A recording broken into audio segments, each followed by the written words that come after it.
Welcome to judiciary अड्डा। मैं हिमांशु तिवारी। आज हम लोग स्टार्ट कर रहे हैं संपत्ति अंतरण अधिनियम 1882। तो हम लोग बेसिकली इसमें देखेंगे एग्जाम पॉइंट ऑफ व्यू से जो मोस्ट इंपॉर्टेंट है या फिर लेस है या फिर लीस्ट इंपॉर्टेंट है, उसे हम लोग देखते हुए कवर करते चलेंगे और आपको यहाँ से पढ़ने के बाद जो है MCQs लगाने हैं। ठीक है, तो स्टार्ट करते हैं। संपत्ति अंतरण अधिनियम कब का है? 1882 का है। दूसरा इंपॉर्टेंट चीज़ क्या है? अधिनियम संख्या इसका क्या है? अधिनियम संख्या 4 है। ये भी क्वेश्चन बन सकता है। और ये 17 फरवरी जो डेट लिखी हुई है, 17 फरवरी को वहाँ के गवर्नर जनरल जो थे उस टाइम के, वहाँ पे उनकी एक्सटेंड मिली हुई थी, ये उसकी डेट होती है। ठीक है, आगे बढ़ते हैं। अब यहाँ से शुरू होता है। यदि आप देखना चाहते हैं उद्देश्य का देख सकते हैं। अभी तक इससे कोई क्वेश्चन नहीं बनता है जनरली। सेक्शन 1 पे आ जाते हैं। सेक्शन 1 कह रहा है, संक्षिप्त इसका नाम बता रहा है कि इसका नाम क्या होगा। यह अधिनियम संपत्ति अंतरण अधिनियम 1882 कहा जा सकेगा। ठीक है, प्रारंभ कब से होगा? 1 जुलाई 1882 के प्रथम दिन से ये प्रवृत्त होगा। तो ये याद रखना है कि 1 जुलाई से ये 1882 से ये क्या हो जाएगा, इसकी इन्फोर्समेंट डेट बताई गई। ठीक है, दूसरा इसमें इंपॉर्टेंट क्वेश्चन एक बनता है सेक्शन 1 से ही कि इसका विस्तार कहाँ कहाँ होगा। तो कहा गया कि प्रथमतः इसका विस्तार संपूर्ण भारत पर है। प्रथमतः इसका विस्तार संपूर्ण भारत पर है, सिवाय, यही इस क्वेश्चन बनता है, सिवाय उन राज्यों को जो 1 नवंबर 1956 से अव्यवहित रूप पूर्व भाग खा राज्यों में या मुंबई, पंजाब और दिल्ली के राज्यों में समाविष्ट किए गए थे। तो ये याद रखिएगा, मुंबई, पंजाब, दिल्ली को एक्सेप्ट किया गया था और इसको इसी पे क्वेश्चन बन जाता है। ठीक है, और आगे बढ़ते हैं। हाँ, ये इसमें एक पार्ट इसका और इम्पोर्टेंट है, ये वाला। कहा जाता है और कोई भी राज्य सरकार अपने द्वारा प्रशासित राज्य क्षेत्रों के किसी भी भाग को निम्नलिखित सब उपबंधों से या उनमें किसी से भी, चाहे भूतलक्षी या फिर भविष्यलक्षी रूप से छूट शासकीय राजपत्र में अधिसूचना द्वारा समय समय पर दे सकेगी। ये चीज़ें यहाँ पे बनाई जाती। अगर इसको देखना है, सेक्शन जो है 54 पैरा 2 और 3 और सेक्शन 59, 107 और 123 में बताया गया है। ठीक है, इसको हम लोग आगे देख लेंगे। आगे बढ़ते हैं।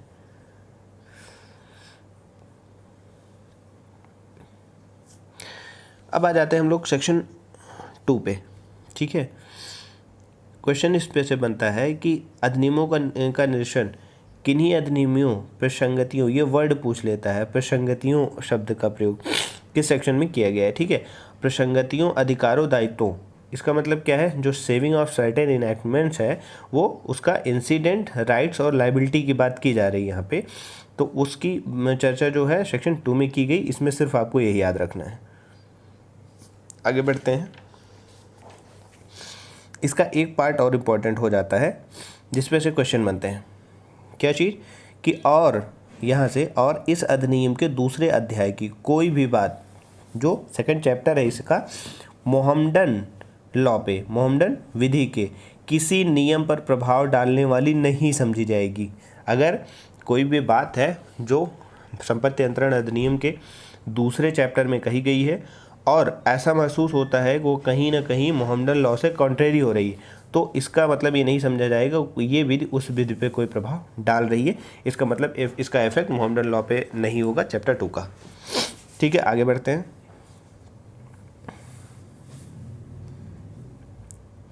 देखिए, निर्वचन खंड पे आ गए। निर्वचन खंड, इंटरप्रिटेशन क्लॉज जो होता है, इंटरप्रिटेशन क्लॉज जब भी हम लोग पढ़ते हैं तो उसमें देखते हैं जनरली कि परिभाषा दी गई रहती हैं। सारी परिभाषाएं जो दी जाती हैं, आप देखेंगे कि कुछ परिभाषाएं ऐसी होंगी जो TPA में भी बताई गई, ट्रांसफ़र ऑफ प्रॉपर्टी में, वही सेम परिभाषा, उसी शब्द की परिभाषा दूसरे भी एक्ट में दी गई हैं। लेकिन जब उस एक्ट के पर्टिकुलर में वो दिया जाता है कि नहीं, आप इस एक्ट में जो शब्द परिभाषित किया जा रहा है, जब भी उस शब्द का प्रयोग आगे इस अधिनियम में होगा तो आप इसकी परिभाषा वही समझेंगे जो कि इस अधिनियम के द्वारा बताई गई है। अन्यथा आप अलग कोई परिभाषा लगाएंगे तो इस अधिनियम का निर्वचन करने में आपको कठिनाई पैदा हो जाएगी। इसलिए निर्वचन खंड का महत्वपूर्ण रोल होता है कि एक्ट को पढ़ने और समझने के लिए आप इसी की परिभाषाओं को ध्यान में रखते हुए पढ़ेंगे और इससे क्वेश्चन भी बनते हैं। ठीक है, आगे बढ़ते हैं। निर्वचन खंड। इस अधिनियम में देखिए कहा भी जा रहा है, इस अधिनियम जब तक कि विषय या संदर्भ के संदर्भ में कोई बात विरुद्ध ना हो, जब तक कि कोई बात कॉन्ट्रेरी नहीं हो रही तब तक में स्थावर संपत्ति क्या होगी। ठीक है, ये मूल प्रॉपर्टी के पहले डिफाइन कर रहे हैं। कह रहे हैं स्थावर संपत्ति के अंतर्गत खड़ा काष्ठ, उगती फसलें, घास नहीं आते। ये नेगेटिव परिभाषा दी गई इसकी पॉजिटिव परिभाषा नहीं दी गई। स्थावर संपत्ति जब इनसे पूछा गया मूल प्रॉपर्टी क्या है, तो ये बता रहे हैं खड़ा काष्ठ और उगती फसलें हैं और घास है, ये नहीं आते हैं। तो क्वेश्चन यहीं से इनका बनता है कि क्या क्या चीज़ें स्थावर संपत्ति में नहीं आती हैं। ठीक है, दूसरा ये परिभाषा दे रहे हैं किस चीज़ की, इंस्ट्रूमेंट, लिखित की। लिखत हम किसे मान रहे हैं इस एक्ट के, अवशीयतीय लिखत, जो नॉन टेस्टामेंट्री इंस्ट्रूमेंट है उसे हम क्या मान रहे हैं, लिखत मान रहे हैं यहाँ पे। इसके अलावा इसको और किसी भी तरीके से आगे परिभाषित नहीं किया गया है। ठीक है, लिखत समझ में आ गया। लिखत में जनरली क्या होता है कि जब भी देखते हैं तो अवशीयतीय लिखत, क्वेश्चन भी यही बनेगा, लिखत का क्या अभिप्राय होता है, ऑप्शन दे दिया जाएगा तो आपको वहाँ पे टिक करना होगा अवशीयतीय लिखत से है।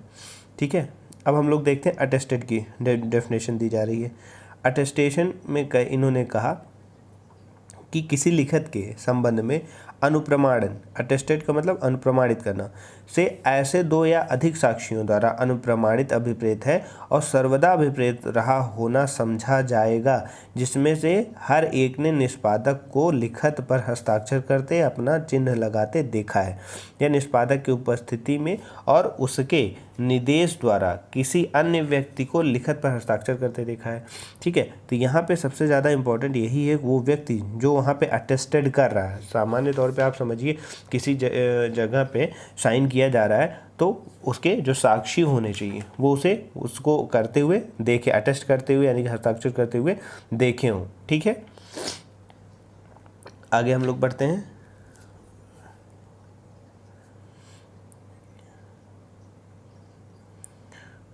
ठीक है, हाँ, रजिस्ट्री किससे क्या अभिप्राय है, ये एक डेफिनेशन है, इसमें ये भी याद रखने वाली है। रजिस्ट्री कित में इन्होंने कहा, रजिस्ट्री किससे ऐसे किन्हीं राज्यों के जिन पर इस अधिनियम का विस्तार है किसी भी भाग में दस्तावेज के रजिस्ट्रीकरण को विनियमित करने वाली तत्समय प्रवृत्त विधि के अधीन रजिस्ट्रीकृत अभिप्रेत है। ठीक है, बड़ी साधारण सी है, जब भी आप सुनते हैं फला किसी चीज़ की रजिस्ट्री आप करा लीजिए, तो उस समय मान लीजिए किसी आप प्लॉट का रजिस्ट्री कराने जा रहे हैं, तो उस समय वहाँ पे जो जिस स्टेट में हैं आप, उसमें कौन सी रजिस्ट्रीकरण के लिए विधि लागू हो रही है, वही चीज़ वहाँ लागू होगी। ठीक है,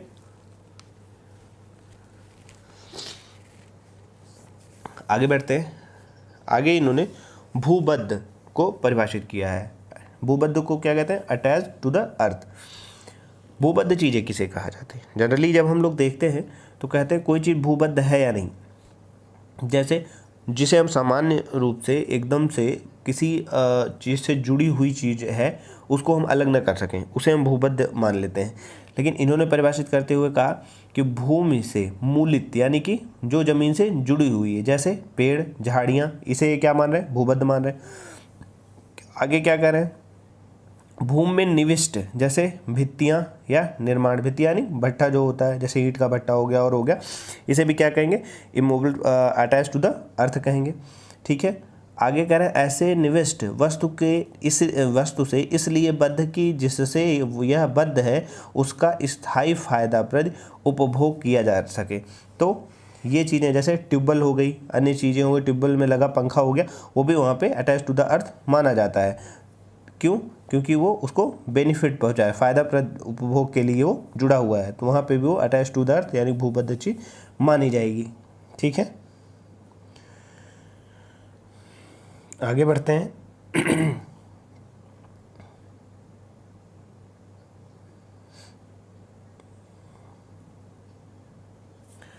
और कुछ विशेष इसमें है नहीं इस सेक्शन में।